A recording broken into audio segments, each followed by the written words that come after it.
ब्रह्म जो लीला करते हैं, अमंस जो होता है क्रिया करता है। ब्रह्म लीला इसलिए करते हैं जो अकारण कार्य हो उसको लीला कही जाती है ना। अकारण कार्य निष्काम कर्म जो करता है वो लीला कही जाती है, और अपने लिए जो किया जाता है उसको कार्य किया जाता है। जैसे एक उदाहरण आप ले सकते हैं रामायण का। रामचंद्र जी सीता जी का अपहरण हो गया है, तो नदी से, झरना से, पशु पक्षियों से, पेड़ से, सबसे पूछते रहे और रो रहे हैं, सीता को देखिए हो तुम, हे खग तुम सीता को देखे हो। नदी झरना से भी पागल जैसा करके पूछते जा रहे हैं, जबकि पहले ही बता दिए थे कि अग्नि में सीता प्रवेश कर जाएगी और नकली रहेगी। तो ये लीला नाटक नहीं है तो क्या है? ये नाटक नहीं है तो क्या है भैया? अपनी पत्नी को कह दें कि अग्नि में प्रवेश कर जा, अब नर लीला करना है, मतलब नर लीला करना है। नर ऐसे ही रोएगा, खोजेगा औरत को, हाँ ऐसे ही छटपटाएगा। तो जैसे जैसे नर करता है वैसे वैसे हुए, तो वो लीला कहा जाएगा। जो जानबूझ के कर रहा है, जो जानबूझ के कर रहा है वो लीला है। मतलब अकारण जो कार्य है वो लीला है, और जो अपने लिए किए जाए वो कार्य होते हैं। तो इतना ही तो भेद है। तो घर में वैसा करो तो घर में रहकर भी लीला ही कर सकते हैं।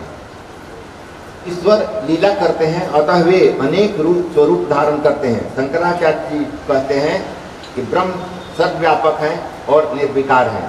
ब्रह्म सर्वव्यापक है, मतलब सभी जगह है, निर्विकार है, कोई विकार नहीं है। उस ब्रह्म की कोई क्रिया नहीं होती, वो ब्रह्म कोई क्रिया नहीं करता, वो निर्विकारी है।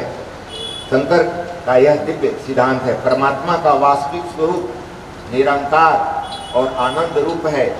आचार्य शंकर का यह दिव्य सिद्धांत है। आचार्य शंकर का दिव्य सिद्धांत है कि परमात्मा का वास्तविक स्वरूप निरंकार और आनंद स्वरूप है। पहले ही दिन हो गया था सत्य चित्त आनंद। जो सत्य है वो ब्रह्म है, जिसका चित्त पूर्ण है वो ब्रह्म है। जो आनंद जिसके पास अस्थाई रहता है वो ब्रह्म है। महाप्रभु जी का सिद्धांत भी दिव्य है। ईश्वर निष्क्रिय है, यह बात सच है, किंतु यह भी उतना ही सच है कि वे लीला करते हैं जिस क्रिया का अभिमान नहीं हो। मतलब अभिमान तो तब होता है कि मैंने ये कर लिया, अपने लिए किया। दूसरे के लिए करने से अभिमान नहीं होता है। अपने लिए करोगे तो अभिमान आएगा कि मैंने किया, दिमाग में रहेगा कि मैंने किया, मैं नहीं रहता तो ये कार्य नहीं होता। वही लीला है। ईश्वर स्वेच्छा से लीला करते हैं, वो जानबूझ के लीला करते हैं। जब चाहेंगे तो लीला करेंगे। क्रिया बंधन कारक है, लीला मुक्तिदायक है। क्रिया जो है बंधन कारक है। क्रिया अगर करोगे अपने लिए तो बंधन होगा, प्रारब्ध उत्पन्न होगा, उसके अनुसार तुम्हारी गति होगी आगे। लेकिन लीला जो है मुक्तिदायक है। लीला कर रहे हो मतलब कोई मतलब नहीं है तो ये मुक्ति दे देगी। मुक्ति के विषय में बताया जा रहा है कैसे हम लोग कर सकते हैं। परमात्मा सम है और जगत विषम है। समता ईश्वर की है, समता ईश्वर की है, विषमता माया की है। समता जो है ईश्वर के पास है, अब माया के पास विषमता है। सचमुच में माया के कारण ही अपना पराया तेरा मेरा होता है। तो माया के कारण विषमता है। जो गुण उत्पत्ति अगर जीवन का उत्पत्ति करना है तो रजोगुण से उत्पन्न होगा। कोई भी उत्पन्न होगा तो रजोगुण से उत्पन्न होगा, पालन होगा तो सतोगुण से होगा, और संहार होगा तो तमोगुण से। तीनों गुण, जो गुण तुम में ज़्यादा होगा वैसा तुम कार्य कर सकते हो। शास्त्र कहता है अगर रजोगुण तुम्हारे पास ज़्यादा है तो संतान या निर्माण ज़्यादा तुम करोगे। अगर सतोगुण ज़्यादा है तो तुम पालन पोषण करोगे। अगर तमोगुण ज़्यादा है तो संहार की प्रवृत्ति ज़्यादा आएगी। तो भूटान खाओगे, बुद्धि तामस रहेगा, और मार काट हिंसा में ही तुम्हारा मन लगा रहेगा। तो तीनों गुण का ये बताया गया लक्ष्य क्या होता है। तो रजोगुण उत्पन्न करेगा ना, तो रजोगुण उत्पन्न करेगा का मतलब ये नहीं है कि एक संतान उत्पन्न करेगा।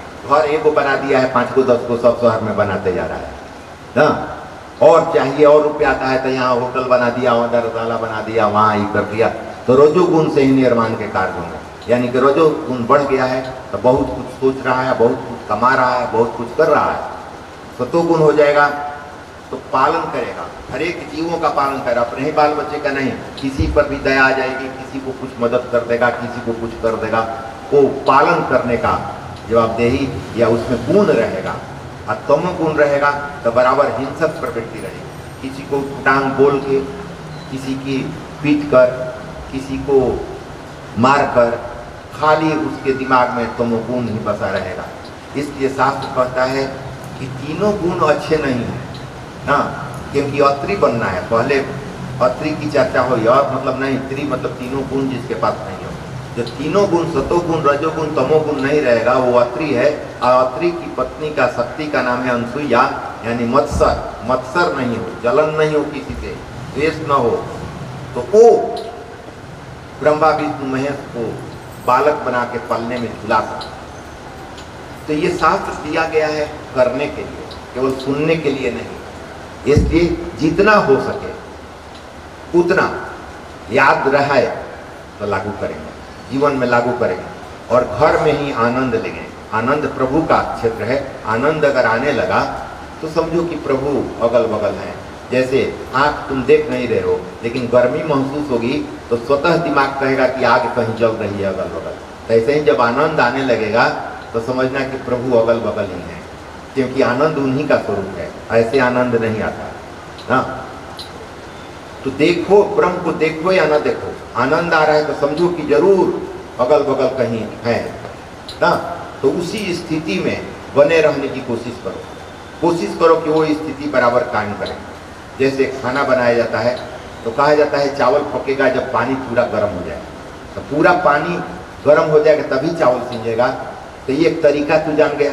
तब जब भी चूल्हा पर रखेगा बर्तन तो पानी जब खौलने लगेगा तभी चावल डालोगे, क्योंकि एक सिद्धांत तुमको मिल गया कि इस कंडीशन में उत्पन्न होने के बाद ही वो चावल पकता है, यानी कि इस कंडीशन में आने पर ही आनंद आता है ना। तो आनंद अंडरलाइन करो कि आनंद आ रहा है तो ये कंडीशन बराबर मैं कायम रखूँ, यही कंडीशन बराबर कायम रखूंगा तो आनंद आते रहेगा। तो कंडीशन 24 घंटा ले आओ कि ताकि आनंद हमसे दूर न भाग जाए ना।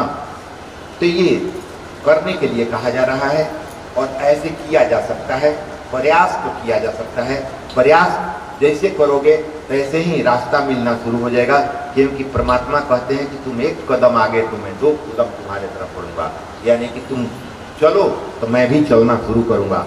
नारद जी ने कहा परमात्मा में किसी भी प्रकार तन्मय होने की आवश्यकता है। नारद जी किससे कहते हैं?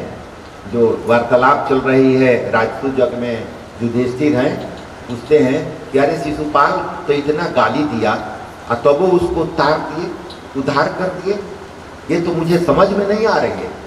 नारद जी, प्रभु को इतना सामने इतना गाली दिया फिर भी उसका उद्धार हो गया।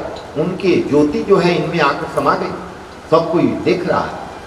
तो कहते हैं कि नारद जी कहते हैं, ने कहा परमात्मा में किसी भी प्रकार का तन्मय होने की आवश्यकता है।